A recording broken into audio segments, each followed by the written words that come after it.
Chers auditeurs et téléspectateurs,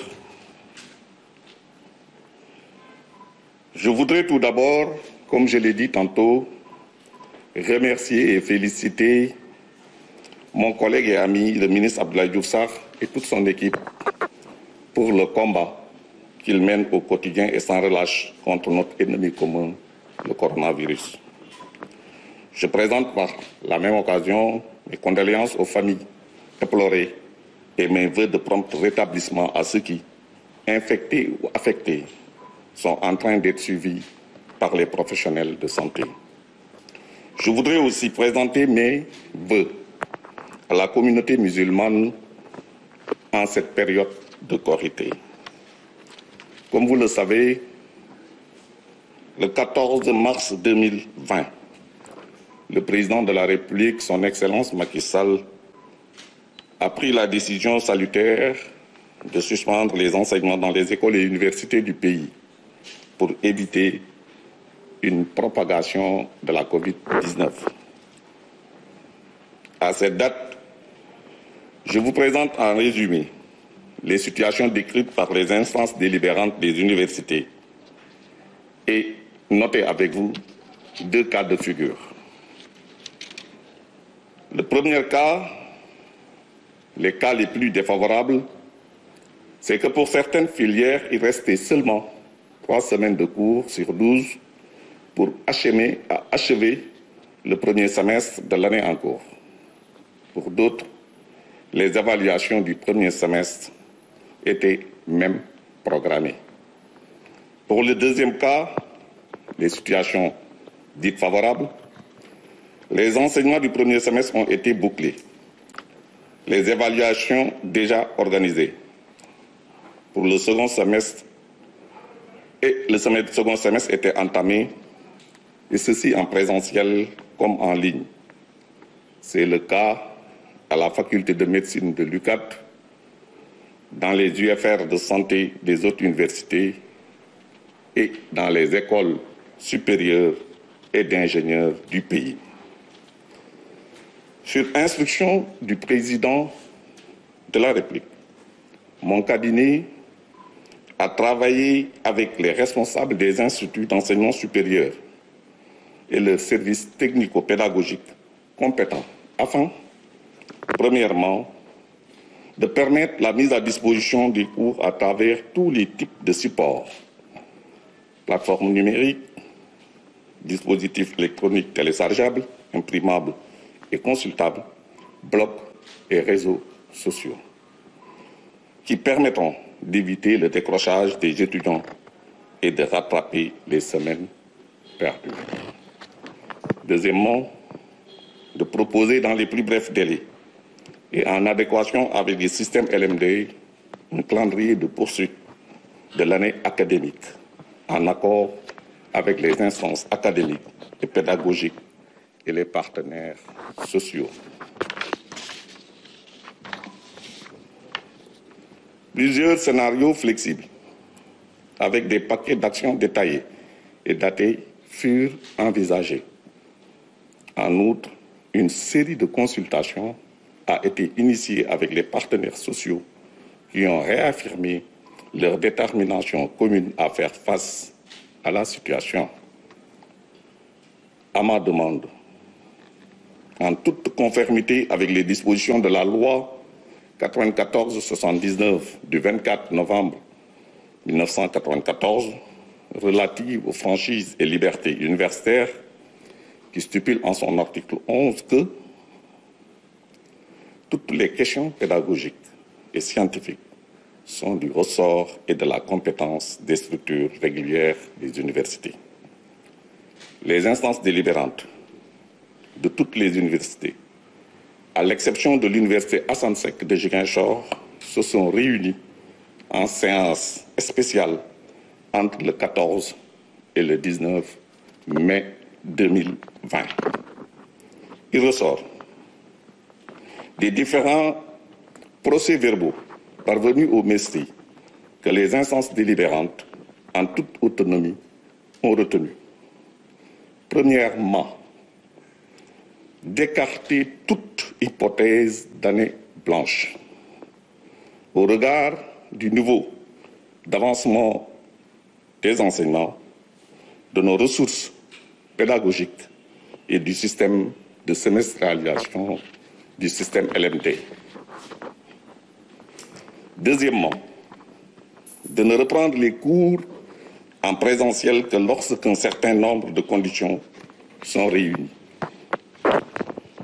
C'est dans cette perspective que certaines universités, comme l'Université Cheikh Anta Diop et l'Université Gaston Berger, ont mis sur pied les commissions santé Covid-19, dont la mission est de donner des avis qualifiés avant toute prise de décision. Les autres universités et écoles ont reçu instruction d'en faire de même. Et troisièmement, de n'organiser les examens qu'en présentiel, sauf délibération exceptionnelle des instances académiques habilitées. Afin d'assurer la continuité pédagogique, en ayant recours de façon réaliste aux possibilités qu'offrent les TIC, les assemblées délibérantes ont retenu de poursuivre en ligne les activités pédagogiques, de continuer la création des classes virtuelles, d'accompagner les enseignants dans la mise en ligne des contenus pédagogiques, de mettre en ligne les milieux de cours via les plateformes des instituts de formation ouvertes et à distance, de rendre disponibles les outils de collaboration, de soutenir les équipes mixtes de télécommunication, information, communication pour l'enseignement et de pédagogie, assurance, qualité. C'est le modèle mondialement appliqué. D'envoyer à distance des exercices aux étudiantes et aux étudiants.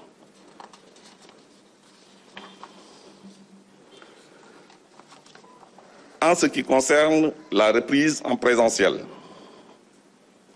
comme nous l'avions souligné, avec la progression actuelle de la pandémie et l'éventail des risques éventuels, l'ouverture des campus pédagogiques et sociaux demeure problématique pour l'instant.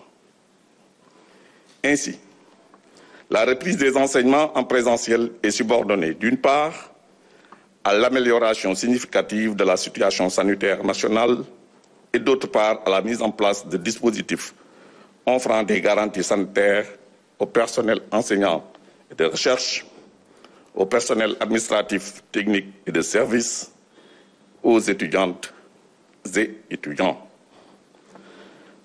En tout état de cause, selon nos estimations, les perspectives de finalisation de l'année universitaire en fin décembre 2020 sont justifiées et à notre portée.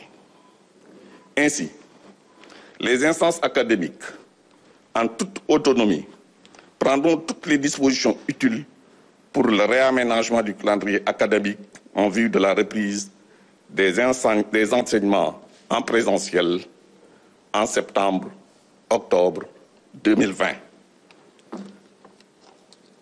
Pour le cas spécifique de l'Université Assane Seck de Ziguinchor, le gouvernement suit avec une attention particulière l'évolution de la situation et affirme sa disponibilité à accompagner les instances pour la mise en œuvre de mesures adéquates afin d'éviter une année blanche et de finir l'année au plus tard le 31 janvier 2021. Je compte particulièrement sur le sens de responsabilité des enseignants, des étudiantes et étudiants et de tous les partenaires sociaux.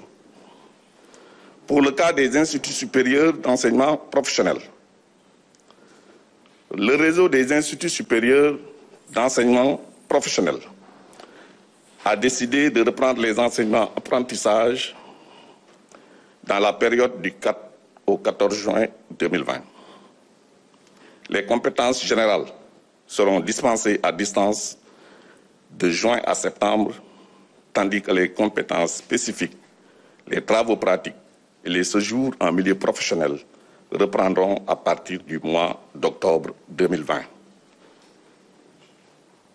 En ce qui concerne les établissements privés d'enseignement supérieur, une récente rencontre entre le MESTRI et la coordination des organisations privées d'enseignement supérieur a permis de noter que des établissements privés d'enseignement supérieur utilisent déjà l'enseignement à distance et d'autres le prévoient en attendant les bonnes conditions d'une reprise présentielle.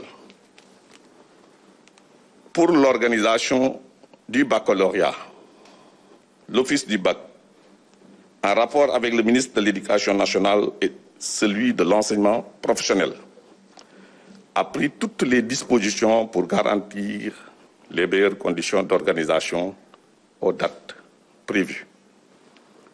Nous réitérons ici la disponibilité du gouvernement à apporter tout son appui aux initiatives et décisions émanant des structures académiques en veillant à l'équité et de toutes les couches d'étudiants en termes d'accessibilité aux plateformes grâce à une amélioration de la qualité et des conditions de connectivité.